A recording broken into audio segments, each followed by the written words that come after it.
শিবরাত্রি ব্রত ২৬ তারিখ নাকি ২৭ তারিখ? ৪ প্রহরের সময়সূচি বাকি।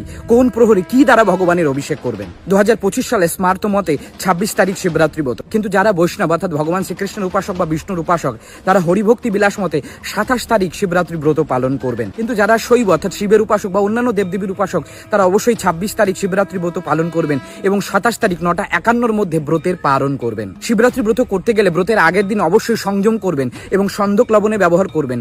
সিদ্ধ চাল খাবেন না। মনে রাখবেন, চতুর্দশীতে বেলপাতা তোলা যায় না, তাই শিব চতুর্দশীর দিন অর্থাৎ শিবরাত্রির দিন বেলপাতা তুলবেন না, আগে থেকে বেলপাতা তুলে রাখবেন। শিবলিঙ্গে বেলপাতা অর্পণ করতে গেলে বেলপাতার মসৃণ দিকটা শিবলিঙ্গের ওপরে অর্পণ করবেন। প্রথম প্রহরে দুধ, দ্বিতীয় প্রহরে দই, তৃতীয় প্রহরে ঘি এবং চতুর্থ প্রহরে মধু দ্বারা দেবাদিদেব মহাদেবের বিশেষ অভিষেক করুন। আসুন জেনে নিই ৪ প্রহরের সময়সূচি। ২৬ তারিখ প্রথম প্রহর বিকেল ৫টা ৩৯ থেকে ৮টা ৪৪ পর্যন্ত, দ্বিতীয় প্রহর ৮টা ৪৪ থেকে ১১টা ৪৯ পর্যন্ত, তৃতীয় প্রহর ১১টা ৪৯ থেকে ২টো ৫৪ পর্যন্ত, চতুর্থ প্রহর ২টো ৫৪ থেকে ৬টা পর্যন্ত। এবং বাংলাদেশে ৪ প্রহরের সময়সূচি: প্রথম প্রহর সন্ধ্যা ৬টা থেকে ৯টা ৫ পর্যন্ত, দ্বিতীয় প্রহর ৯টা ৫ থেকে ১২টা ১১ পর্যন্ত, তৃতীয় প্রহর ১২টা ১১ থেকে ৩টে ১৭ পর্যন্ত